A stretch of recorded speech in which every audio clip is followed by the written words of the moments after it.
Feeling groovy on a Monday. Did you have a good weekend? Well, you made it here. We are all here. So now let's just be groovy together. Let's hear the Mickle Pod and Pickle with Mickle. The show's gonna start right now.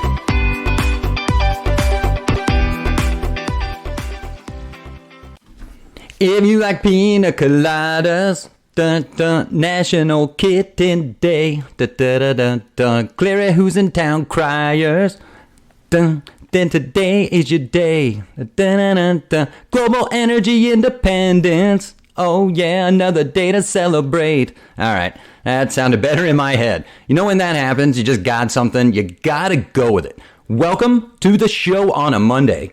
I am glad you take a little time for this little show. Just celebrate good times. You made it through the weekend and back in form on a Monday. You're just too late for a martini giveaway. It's gone. If you were born today, guess what? You share a birthday with Sofia Vergara and Arthur Ashe. Fitting with Wimbledon going on. July the 10th also marks the day that Telstar 1 launched in 1962. This was the first satellite to transmit live TV signals and telephone across the Atlantic. Elon Musk had nothing to do with it. On a sad note, in 2019, moment of silence, Volkswagen ended making the Beetle. Not the Beatles. The Rolling Stones had the top of the charts in the USA for the first time. I bet it was satisfying for Mick and the boys. That was 1965. The Stones were still touring last year. 60 years. It was like a 62-22 or something like that. 62. Let that number marinate. Now come with me as we journey to a little town called Silvis, where Whitey's ice cream is the best and the John Deere Classic is for the rest. Double bogeys, 3 putts, oh my. Yes, that's how my Sunday went out on the course, and that's how the pros did it at the John Deere. Played at TPC Deere Run in Silvis, Illinois. I say pros because they are PGA Tour pros.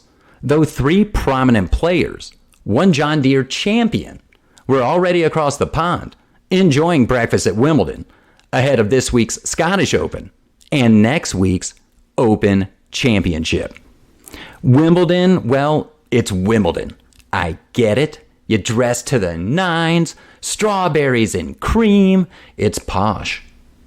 The current state of the PGA being what it is. Jordan Spieth, the current state of his game being what it is. And a former champ at the Deere. This was the site of his first win. Maybe he could have been there. The pros were there. Anyone you recognize? How about Sepp Straka? Now, I know of Sepp. I didn't know he was bugging in with like 6 other guys at the Deere.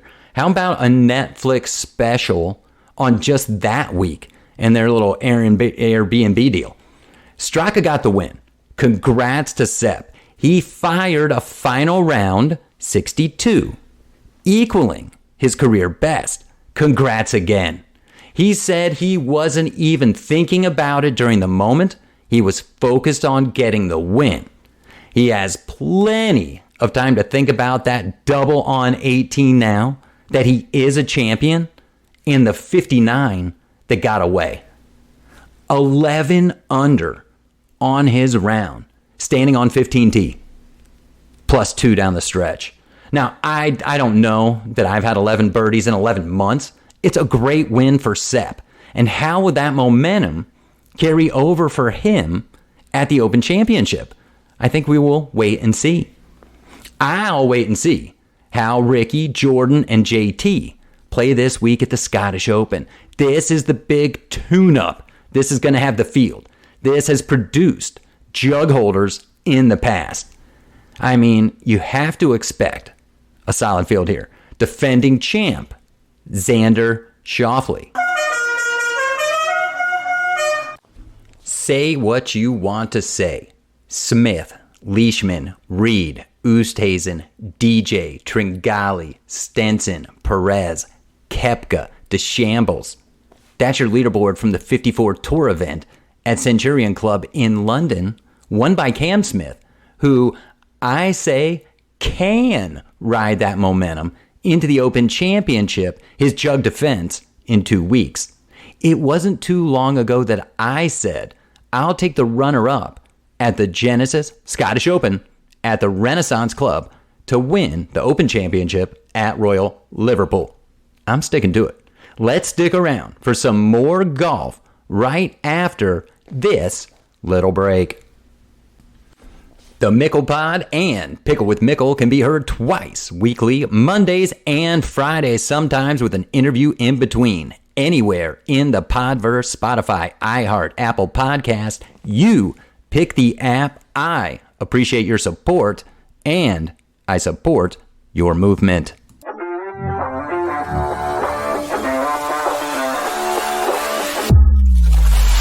Welcome back to the Mickle Pod. Glad you are here with me. And now, buckle up. We're getting right back into the action. You better have that popcorn ready. Ain't no time to adjust those depends. Back into the action right now. Over the weekend, the U.S. Women's Open was out at Pebble Beach Golf Links. Here's a fun fact. Pebble Beach and Pinehurst, number 2, are now the only venues to each hold all major USGA events, men and women. Now that is pretty cool. It was at Pinehurst number 2 that Michelle Wie, now Wie West, won her U.S. Open. It was in the same year the men had also played for the U.S. Open on the course. That was a first.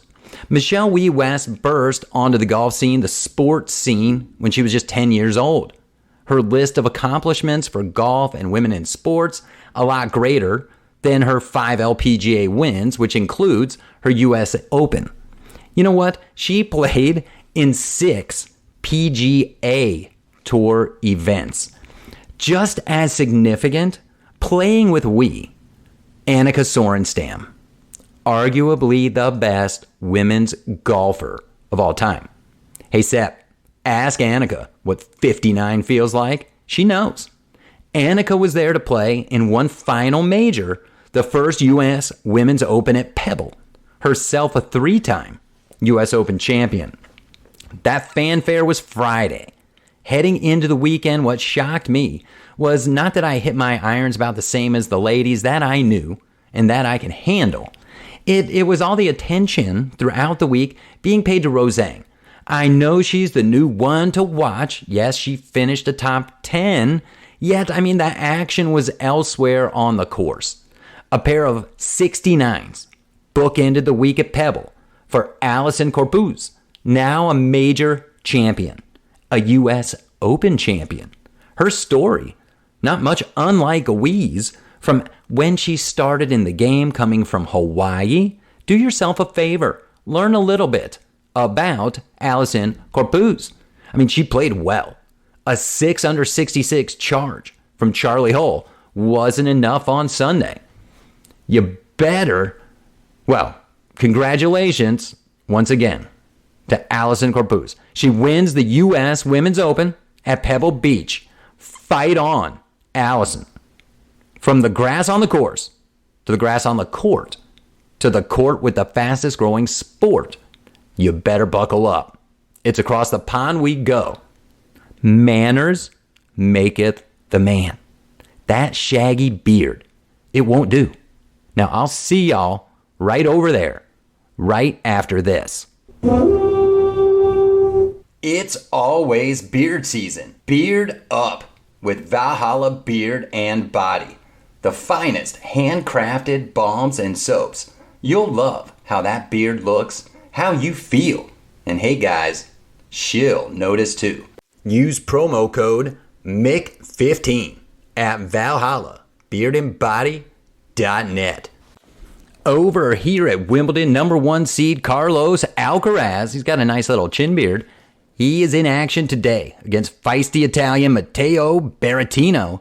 Seems Joker's match was delayed, yet he got through. Quarterfinals are set for tomorrow the 11th. Look for a big clash as number 3 seed Medvedev and 5 seed Tsitsipas could meet again. These guys have a little rivalry brewing. American hopeful Frances Tiafoe, he was straightened out. The lone American left in the draw, Chris Eubanks, well, he drew Tsitsipas. Anything can happen on the grass in London.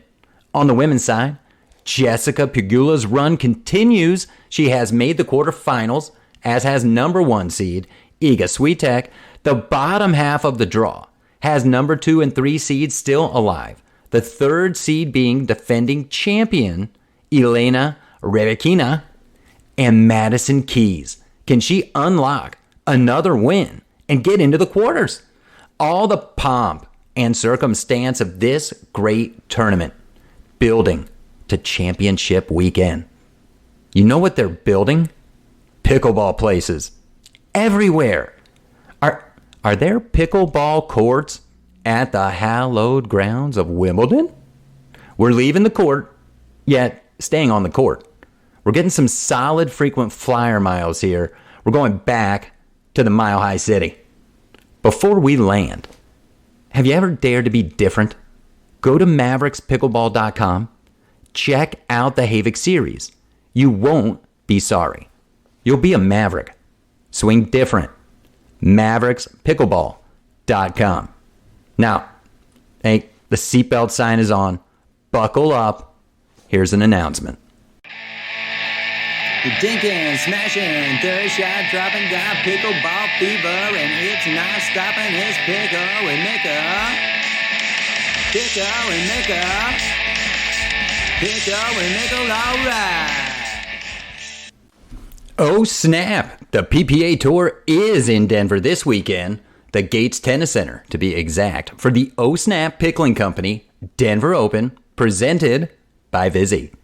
A lot of the news from around the Pickleverse is still about noise. In Denver, the noise will be all about new partnerships on display, old favorites looking to continue their dominance. Here's some noise. How about sales of paddles and the rise of paddle companies? Let's just step back, because certainly it's important to me. There are paddle companies that I work with, hope to work with, work closer with. What matters is when I started this show, I was in Dick's, took some pictures of the tennis and the pickleball areas, for the old Graham, start pumping up the show. Pickleball is out shelving tennis, and paddles are priced the same. People still ask me all the time, can this pickleball thing last? The paddle industry, paddles, not clothes, shoes, gear, etc. 155 million.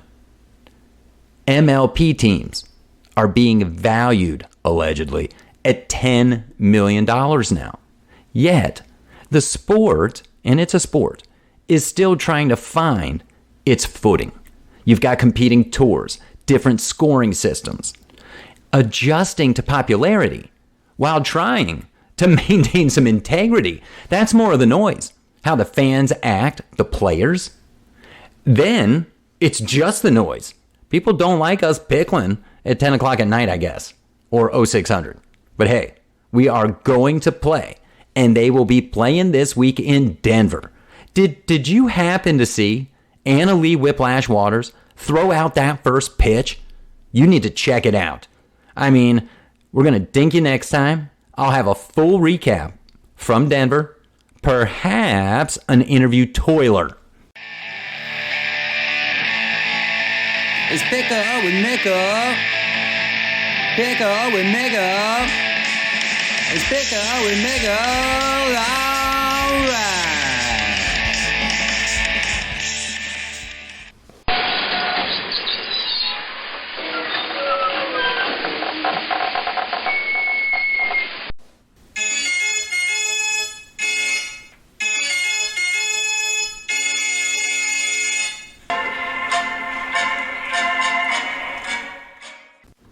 There is a train to Seattle from Denver. I think we flew over it on our way here. Where are we? T-Mobile Park, baby. This is where it all started. Not here precisely, just this time of year. Tonight, the 2023 T-Mobile Home Run Derby will take place. 8 contestants battle it out for the Home Run Derby crown. Should be 4. I will not digress. Let's make a pick. We'll toss it up. I'll take the J-Rod or Vlad Jr.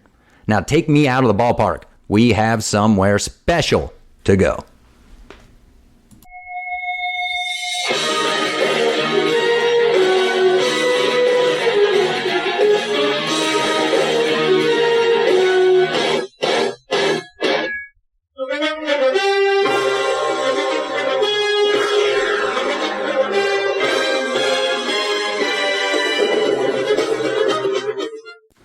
I will be testing all football sounders as we head to the season. That was where we settled by the end of last year through the playoffs and the Super Bowl. I mean, these are our OTAs. There are a lot of ways to skin the pig, and we must start right now. Quick recap. Every division, every team. We will get through them all before the start of the preseason because that doesn't matter. What really matters is 9/7/23 Arrowhead Stadium. Lions and Chiefs, oh my. W's and L's, for real. Of course, there will be final bowl predictions. How will they change? Uncertain. Until then, we're going to stay right here in my own backyard. That means the NFC West. These are not cardiac cards. These cards make you think maybe and then realize, oh yeah, they stink. New coach Gannon, he's settling right in. $10 million house? Check. You think it has a pickleball court? I would like to check it out. It takes 11 points to win a pickleball game. 11 wins? Fantasy. Is there a fantasy player on this roster? Hollywood Brown? Does the script say more than 4 wins? The non-conference is the AFC Norris. Ouch. 3 wins. Somehow. In Los Angeles, what we have from the Rams, at first glance, 5 quarterbacks on the roster right now. It might be week 5 that we see Stetson Bennett in and McVay phoning Bezos. This is a big year for McVay. The team is young. The veterans, old. Donald is Aaron Donald. He's one of the freaks. He's also in his 9th year and has a ring. Talent on D for sure. Cooper Kupp is 30. I mean, week 5 against the Eagles, enough of a measuring stick? Can Stafford throw the 15-yard out with some zip? Measure that. It matters. I can see 5 or 6 wins. Like I said, it's a big year for McVay. In Santa Clara, the 49ers are moving ahead. They were left on the field last year in Philly, battered and beaten. What has changed? Looking ahead for this roster full of talent, no denying it. Surgeries can change a lot, so it remains to be seen how incumbent Brock Purdy, it's his job, right, recovers from his, and how all future former 3rd overall pick Trey Lance can perform because he will have to in his 3rd year. There's still Debo, Kittle, and the gang, and they have a Bosa. They get Pittsburgh right out of the gate. The division stinks, so they can feed like New England used to. And in Santa Carla, you must feed. 11 wins for the boys from the Bay. We might not have ever left Seattle, though as I look around, the 12th man is sleeping. I don't think they want to wake up this season. It's another horror film, and it might be a gory one. Challenging the Cardinals for last bird in the West is not what Seattle or their fans want. Hey, Seattle, you've got mail. 4 wins. I feel just about right. Don't you? Tell you what, tell 2 people about this show. Then come back Friday. I'll be here. You'll be here. Right here for more